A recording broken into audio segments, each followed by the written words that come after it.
ดีครับวันนี้นะครับเรากลับมาพบกันอีกครั้งหนึ่งนะครับแล้ววันนี้นะครับวิดีโอที่เราทำกันเนี่ยนะครับก็เปลี่ยนโลเคชันนิดหน่อยนะครับแล้วก็เรามาทำวิดีโอกันบนรถบ้างนะครับเราลองเปลี่ยนบรรยากาศกันดูนะครับว่าจากในห้องนะครับมาเป็นในรถนั้นมันจะเป็นยังไงนะครับเพราะว่าเนื่องจากว่าเวลาเราน้อยนิดแล้วก็กดปิดมากมายนะครับไม่มีเวลาที่จะทำวิดีโอกันเลยนะครับหลังจากหายไปประมาณสักปีหนึ่งได้แล้วนะครับวันนี้ก็กลับมานะครับอย่างองอาจนะครับพร้อมกับของใหม่ที่น่าเล่นนะครับวันนี้ไม่ได้มารีวิวรถนะครับแต่ว่าวันนี้เรามาแกะของนะครับก็โอเคอย่างแรกนะครับของที่เราจะแกะกันก็คือน้ำหอมนั่นแหละเราบอกเลยนะครับแล้วก็โดยส่วนตัวแล้วเนี่ยต้องขอเล่าให้ฟังก่อนนะครับว่าเป็นคนที่ค่อนข้างจะซีเรียสเรื่องของกลิ่นตัวแล้วก็เรื่องของ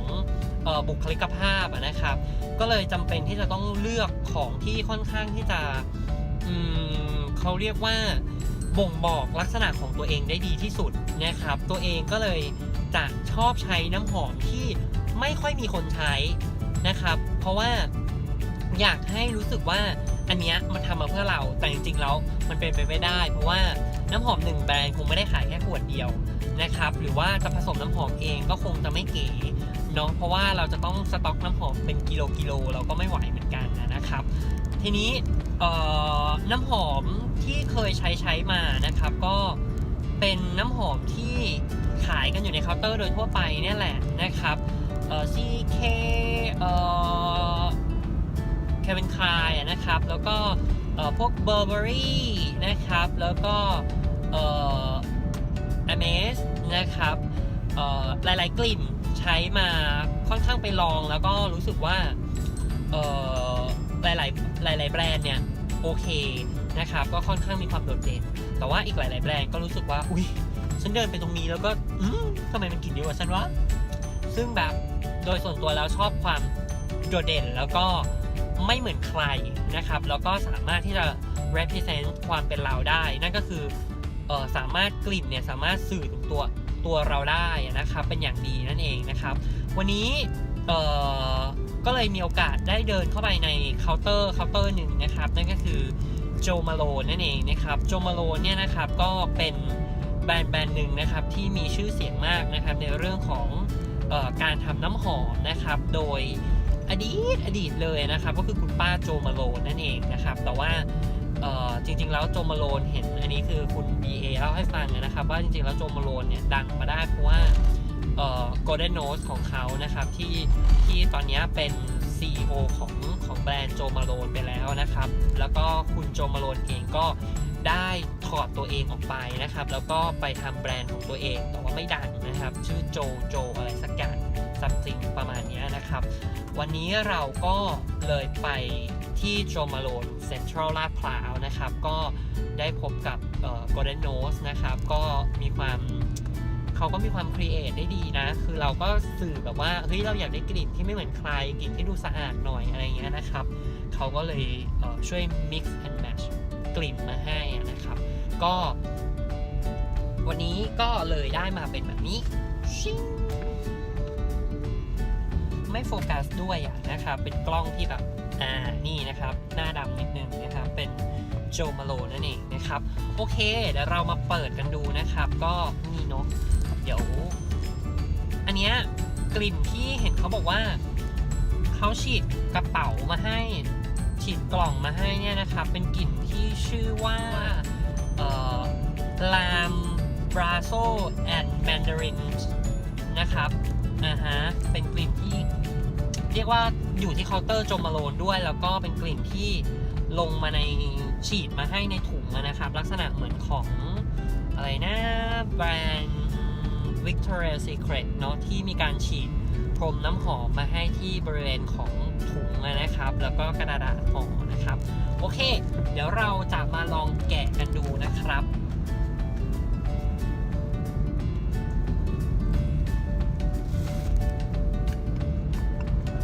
ก็โบนี้ก็มีการคือโจมาโลนไม่เหมือนแบรนด์อื่นนะครับเนื่องจากว่าโจมาโลนเนี่ยเป็นงานเขาเรียกว่างานคอมไบน์กลิ่น ด้วยตัวเราเองนะครับโดยที่จะมีผู้ช่วย create กลิ่นที่เรียกว่าตรงใจกับลูกค้าอะไรเงี้ยนะครับมาที่เคาน์เตอร์นะครับแล้วก็ช่วยเราเลือกกลิ่นเพื่อที่จะ mix กลิ่นกับกลิ่นที่เรามีอยู่ในแบรนด์อื่นก็ได้นะครับหรือว่าเป็นกลิ่นที่เรามีอยู่ในโจมาโลนอย่างเงี้ยนะครับเราก็จะมีหลายกลิ่นมากนะครับโอเคนะครับเปิดออกมานะครับก็จะเจอกระดาษอันนี้นะครับซึ่งกระดาษอันนี้นะครับก็ฉีดกลิ่นไลม์บรอโซแอนด์แมนดารินไว้นะครับซึ่งก็จะมีความเปรี้ยวๆของส้มนิดนึงนะครับแต่ว่าตอนนี้เหมือนเป็นกลิ่นแบบคือไม่มีความเปรี้ยวแล้วว่าแต่ว่ามันเป็นติ่งของแบบสักอย่างซัมติงนะครับแต่ว่ากลิ่นดีมากแล้วก็ดูแบบดูสะอาดแล้วก็ดูแพงมากนะครับโอเคนะครับแล้วก็พอเราหยิบกระดาษเจ้าตัวเมื่อกี้ออกนะครับเราก็จะเจอเจ้านี้เลยนะครับก็คือกล่องนั่นเองนะครับฟริ้งนะครับนะครับเป็นกล่องน้ำหอมนั่นเองนะครับกล่องนี้นะครับแล้วก็เดี๋ยวเราขออนุญาตวางไว้ก่อนนะครับแล้วก็เรามาดูอันนี้กันดีกว่าไม่มีอะไรแล้วนะครับเป็นถุงเปล่านะครับก็เดี๋ยวเรามาเปิดกันดูนะครับอันนี้เป็นลักษณะกล่องนะครับที่ทางเคาน์เตอร์ได้มีการห่อมาให้นะครับก็มีความกิ๊บเก๋อยู่ในก้านะครับก็โอเคนะครับหลังจากที่เราแกะกล่องกันออกมาแล้วนะครับเราก็พบกับเจ้าน้ำหอม2ตัวนะครับที่อยู่ในกล่องนี้นะครับก็สำหรับกลิ่นแรกนะครับที่เราได้ทำมานะครับนั่นก็คือกลิ่นที่เป็นDark Amber and Ginger Lily นะครับก็จะเป็นตัวนี้นะครับซึ่งก็มีลักษณะเป็นขวดสีดำนะครับก็ขวดนี้เขาบอกว่าน้ำหอมมันจะเข้มข้นกว่าขวดสีใสปกตินะครับแล้วก็เจ้าตัวนี้มันเป็นกลิ่นที่ค่อนข้างจะติดทนกว่านะครับแล้วก็ตัวนี้เหมาะที่จะสามารถทำเป็นเบสโน้ตก็คือแบบว่าเป็นกลิ่นหลักนะครับได้นะครับแล้วก็เจ้าตัวนี้เป็น Dark Amber and Ginger นะครับเขาบอกว่าเป็นไม้มันได้จากไม้หอมที่มีชื่อว่าไคยาร่านะครับที่หายากนะครับแล้วก็เขาบอกว่ามันเป็นวัฒนธรรมของญี่ปุ่นนะครับเป็นซิกเนเจอร์ของกลิ่นนี้ก็คือตัวไคยาร่าที่บอกว่าเป็นไม้หายากนะครับแล้วก็มีจิงเจอร์นะครับด้วยนะครับแล้วก็เขาบอกว่าตัวนี้นะครับมีท็อปโน้ตเป็นตัวจิงเจอร์นะครับแล้วก็ตัวมิดเดิลโน้ตเนี่ยเป็นตัวที่เป็นBlack Orchid นะครับผสมกับตัวดอกบัวแล้วก็กลิ่นมะลินะครับสำหรับเจ้าตัวนี้เนาะแล้วก็สำหรับที่เป็นเบสโน้ตนะครับก็คือกลิ่นสุดท้ายที่จะติดตัวเราเนี่ยก็คือตัวไม้ตัวคายาร่านั่นเองนะครับเป็นตัวไม้ของญี่ปุ่นนะครับเขาบอกว่าตัวนี้เป็นกลิ่นของที่ใช้ทำธูปหอมในญี่ปุ่นนะครับแล้วก็ทำให้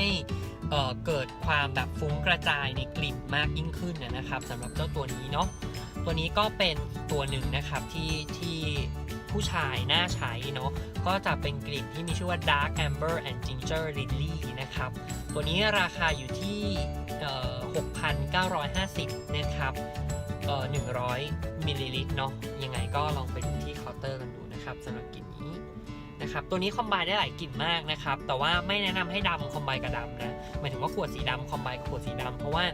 กลิ่นขวดสีดำค่อนข้างแรงนะครับถ้าเกิดว่าเราเอาไปเจอกระดำอีกขวดนึงเนี่ยมันจะต้องแบบตรึงตึงแน่นอนนะครับซึ่งก็เลยไม่แนะนำให้ใช้คู่กันนะครับโอเคนะครับแล้วก็สำหรับอีกหนึ่งกลิ่นนะครับที่เราได้ไปทำมาด้วยนะครับนั่นก็คือกลิ่นที่มีชื่อว่า English Oak นะครับHazelnut นะครับเป็นกลิ่นตัวใหม่นะครับที่เขาเพิ่งเปิดตัวขึ้นมาเมื่อน่าจะประมาณต้นปีหรือว่าปลายปีที่แล้วซัมติงประมาณนี้นะครับก็เจ้าตัวกลิ่นนี้นะครับเป็นกลิ่นที่เป็นสไตล์แบบเหมือนเป็นผู้ดีอังกฤษนะครับก็คือแบบเหมือนแบบฟีลประมาณว่ากำลังเดินอยู่ในไม้โอ๊กทุ่งไม้โอ๊กอะไรประมาณนั้นซัมติงที่แบบมีกลิ่นปลามีกลิ่นหญ้าอ่อนๆอะไรเงี้ยนะครับฟีลมันจะแบบ ประมาณนั้นนะครับก็คือให้ความสะอาดแล้วก็ดูเย็นๆนะครับก็ดูไม่หนักจนเกินไปเนาะแล้วเขาก็บอกว่าตัวเนี้ยเป็นกลิ่นที่ดูอบอุ่นแล้วก็ดูแบบดูใช้ได้ทั้ง2เพศก็คือได้ทั้งผู้หญิงผู้ชายจริงๆแล้วน้ำหอมของโจมาโลนเนี่ยสามารถใช้ได้ทั้งผู้หญิงผู้ชายนะครับแต่ว่าโดยส่วนตัวเนี่ยไม่ค่อยชอบใช้น้ำหอมผู้หญิงนะเพราะว่ารู้สึกมันหวานไปอะไรอย่างเงี้ยครับสำหรับเจ้าตัวเนี้ยตัว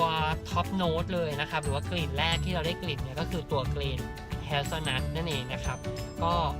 เป็นเฮลซนัทเนาะเป็นกลิ่นแรกนะครับแล้วก็ตัวกลิ่นที่เป็นเมทัลโน้ตเนี่ยก็จะเป็นกลิ่นที่มีชื่อว่าเป็นวูดเป็นลักษณะของไม้นะครับเป็นกลิ่นของไม้นั่นเองเนาะแล้วก็สำหรับกลิ่นสุดท้ายเลยก็คือกลิ่นที่ติดผิวหรือว่าเบสโน้ตนั่นเองนะครับก็คือกลิ่นที่เป็นโอ๊กนั่นเองนะครับก็ดูอบอุ่นแล้วก็ดูสบายดูดีประมาณนั้นนะครับก็เป็นกลิ่นนี้เนาะที่ชื่อว่า English Oak and Hazelnut นะครับก็ราคาสำหรับขวดตัวใสเนี่ยนะครับอยู่ที่ 5,200 บาทนะครับก็ประมาณนั้นนะครับก็อันนี้100 ml เนาะขนาดเท่ากับคุณคนเมื่อกี้เลยแต่ว่าตัวนี้ก็จะถูกกว่านะครับโอเคนะครับแล้วก็ของที่เราได้เพิ่มอีก2ตัวนะครับที่เขาแถมมาให้เนาะก็จะเป็นbody lotion นะครับ2กลิ่นซึ่งไม่รู้ว่ากลิ่นอะไรเพราะว่าไม่ได้มีเขียนไว้นะครับก็เขาแถมมาให้ก็ยินดีเวลคัมนะครับที่จะรับมานะครับก็ประมาณนี้เนาะได้มา2ตัวก็โอเคจบถุงแรกไปแล้วนะครับยังมีถุงต่อไปนะครับเป็นถุงนี้ถุงน้อยเพราะว่าพอซื้อถุงใหญ่ปุ๊บได้วอยเชอร์นะครับก็เลยเอามาซื้อถุงนี้ต่อนะครับก็ไม่หยุดจริงๆนะฮะก็เดี๋ยวเรามาลองแกะกันดูนะครับโอเคนะครับเดี๋ยวเรามาลองแกะกันดูนะครับว่าในถุงใบนี้เนาะมีอะไรนะครับโจมาโลลอนดอนเหมือนกันโอเคมาลองแกะกันดูนะครับอันนี้เป็นโบแดงแสลงใจนะฮะเพราะว่าเขาเลือกให้เนาะก็แล้วตาเลยอะไรก็ได้ก็อันนี้ก็จะเป็นอีกกลิ่นหนึ่งดีกว่านะฮะเพราะว่าอันเนี้ยเป็นกลิ่นซิกเนเจอร์ที่เขาจะฉีดมาเป็นกลิ่นลามแอนแล้วก็นะชื่อกลิ่นว่าอะไรนะลามบราโซแอนแมนดารินนะฮะเป็นกลิ่นส้มนะครับก็เปิดออกมานะครับก็จะเจอกล่องอีกกล่องซึ่งถุงเล็กมากแต่ว่ากล่องนี้มีความใหญ่นะฮะก็จะเป็นตัวนี้นะครับก็ปิ้งโจมาโลแล้วก็มีผูกโบมานะครับก็นี่โอเคนะครับแล้วก็จะขอรูดออกนี้เนาะแล้วก็เปิดดูนะครับก็เป็นอีกหนึ่งกลิ่นนะครับก็คือกลิ่นที่เป็นรามบราโซแอนด์แมนดารินนั่นเองหรือว่าเป็นกลิ่นซิกเนเจอร์ของทางโจมาโลนั่นเองนะครับสำหรับกลิ่นนี้นะครับเขาบอกว่ามันเป็นกลิ่นซิกเนเจอร์ที่เขาคิดค้นมาตั้งแต่เปิดแบรนด์แรกๆแล้วนะครับก็กี่ปีมาแล้วก็น่าจะaround เท่าไหร่50 ปี600 ปีหรอไม่รู้ซัมติงประมาณนี้นะครับก็ตัวเนี้ยก็เป็นกลิ่นซิกเนเจอร์ของเขาแล้วก็ตัวนี้เขาบอกว่ามันเป็นกลิ่นเอกลักษณ์แล้วก็ผสมมีเปปเปอรี่บาซิผสมผสานกับไวท์ไทม์นะครับแล้วก็มีไลม์ด้วยนะครับก็ทำให้ดูเรียบหรูโก้แล้วก็ดูแบบใช้ได้ทุกเพศทุกวัยแล้วก็สามารถที่จะแบบฉีดได้ทุกวี่ทุกวันนั่นเองนะฮะโดยประมาณนั้นนะครับสำหรับกลิ่นที่เป็นท็อปโน้ตของตัวนี้นะครับก็จะเป็นแมนดารินเนาะเป็นส้มแมนดารินนะครับก็กลิ่นก็จะหวานหน่อยเบาๆหน่อยนะครับแล้วก็มีความเปรี้ยวนิดๆแต่ว่าแมนดารินมันไม่ได้เปรี้ยวจี๊ดไงมันก็จะดูแบบเปรี้ยวนิดหน่อยแบบดูโอเคดูแบบเปรี้ยวกำลังดีนะครับแต่ว่าตอนแรกเราไม่ชอบเลยนะกลิ่นเนี้ยเพราะว่ามันเปรี้ยวแล้วพอกลัวว่าพอมาฉีดกับตัวจะเปรี้ยวแต่ว่าพอฉีดปุ๊บแล้วก็ปล่อยให้ตัวที่เป็นท็อปโน้ตเนี่ยมันออกไปปุ๊บประมาณสัก ราว30 นาทีเกือบชั่วโมงอะไรเงี้ยครับพอกลิ่นที่เป็นท็อปโน้ตมันออกไปปุ๊บเนี่ยเฮ้ยกลิ่นมันดีว่ะกลิ่นมันโอเค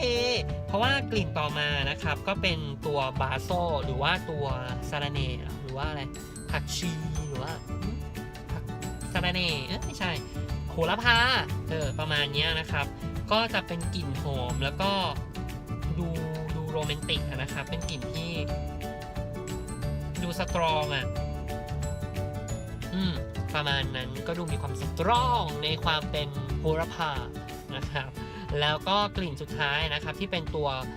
เบสโน้ตหรือว่าตัวกลิ่นสุดท้ายที่จะติดผิวเรานะครับก็คือตัวที่เป็น Amberwood นั่นเองนะครับก็คือเป็นกลิ่นของเปลือกไม้นะครับก็เป็นกลิ่นที่เรียกว่าดูสตรองแล้วก็ดูใช้ได้ทุกโอกาสแล้วก็หลากหลายงานโอเคนะครับเราก็เลยได้น้ำหอมมาทั้งหมด3 กลิ่นนะครับนั่นก็คือกลิ่นที่เป็นขอไล่เรียงนิดนึงเนาะก็จะเป็นกลิ่นที่เป็น Dark Amber and Ginger นะครับแล้วก็มี English Oak and Hazelnut นะครับแล้วก็มี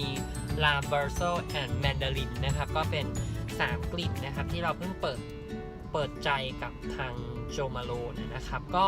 ยังไงกลิ่นเนี้ยครับมันคอมไบน์ได้หลากหลายมากเนาะจริงๆเขาแนะนำให้ใช้คู่นี้ก็คือเป็นตัวสีดำกับตัวสีใสหรือว่าเป็นดำคู่นี้ก็ได้เหมือนกันนะครับเพราะว่าตัวดำอย่างที่เราแจ้งเนาะว่ากลิ่นมันค่อนข้างจะแรงนะครับถ้าเกิดว่าเราเอาดำไปคอมไบน์กับดำอีกขวดนึงเนี่ยมันจะแรงมากหรือว่าบางคนเนี่ยก็จะใช้เดี่ยวๆนะครับหรือว่าบางคนก็จะใช้ตัวนี้ตัวเดียวหรือบางคนจะใช้สีดำตัวเดียวหรือบางคนจะใช้ตัวนี้ตัวเดียวก็มีนะครับซึ่งก็สุดแล้วแต่หรือว่าอาจจะคอมไบน์กับตัวน้ำหอมที่แต่ละคนมีอยู่แล้วที่บ้านนะครับว่าแบบมันจะแบบมิกซ์แล้วเป็นยังไงนะครับก็อาจจะลองฉีดดูก่อนเนาะว่าเพราะบางทีเคมีในแต่ละคนนะครับมันไม่เหมือนกันเนาะบางทีกลิ่นอยู่กับคนนี้ติดดีจังเลยแล้วก็หอมจังเลยแต่พอไปฉีดกับอีกคนนึงกลายเป็นว่าเฮ้ยทำไมเหม็นน่ะแล้วก็ทำไมดูแบบขัดแย้งกับกลิ่นตัวมากหรือว่าเปรี้ยวมากอะไรเงี้ยนะครับหรือว่าบางคนจะรู้สึกว่าไม่ติดเลยอะไรเงี้ยนะครับแล้วก็การฉีดน้ำหอมเนาะฉีดที่จุดชีพจรนะครับก็คือข้อมือนะครับแล้วก็ข้อพับเนาะแล้วก็หลังหูนะครับประมาณนั้นก็จะทำให้กลิ่นเนี่ยติดทนมากขึ้นนะครับแล้วก็มีความสุขกับโจมาโลนนะครับแล้วก็พบกันใหม่โอกาสหน้านะครับสำหรับวันนี้ลาไปก่อนแล้วนะจ๊ะไปแล้วสวัสดีครับบ๊ายบายสวัสดีครับ